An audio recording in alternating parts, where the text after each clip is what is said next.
Hello guys, dito na naman ako at ito po, Tingnan natin yung mag-iiyakan ng mga kanya didilis. reporter. 1, 2, Ha? 3 grounds. Rejected ang interim release ni Fentop. Ganyan ang taong kampon itaning, kampon ng demonyo. Tuwang-tuwa yan kapag gumagawa ng masama. Tingnan mo, ginawa niya sa picture ni Tatay Diggs, isang magiting na presidente ng Pilipinas, nilapastangan lang, tapos tinawanan. Gawain ba yan ng matinong tao? Pilipino, tapos kapwa Pilipino, nilalait mo. Anong utak ang merong itong taong ito?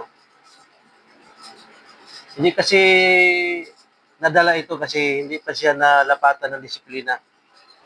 Pero malapit na kasi si Attorney Turrion nagsampa na ng kaso dahil sa taong ito.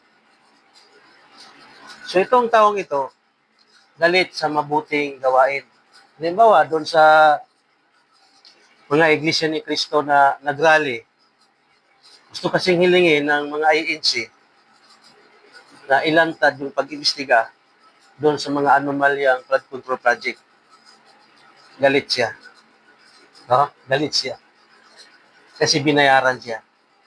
So, ang gagawin niya, manuligsa, ang binayad sa kanya, galing din yun sa taba ng bayan.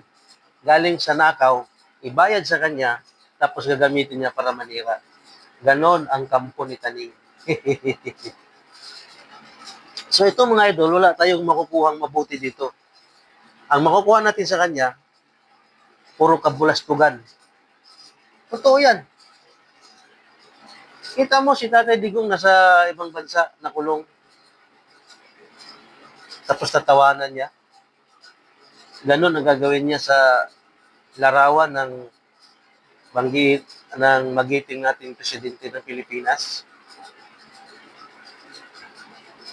Ganon ito kawalang hiya. Kasi may nasa likod ito. Kung sino mang nasa likod mo, walang hiya rin. Itinuturo sa'yo, masama. Tapos ikaw naman na uto-uto ka, ginagawa mo. Diba? Kaya, magpakasaya ka.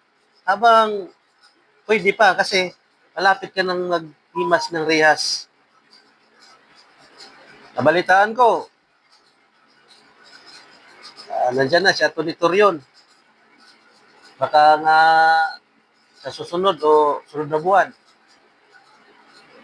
tapos ng maligayang araw mo.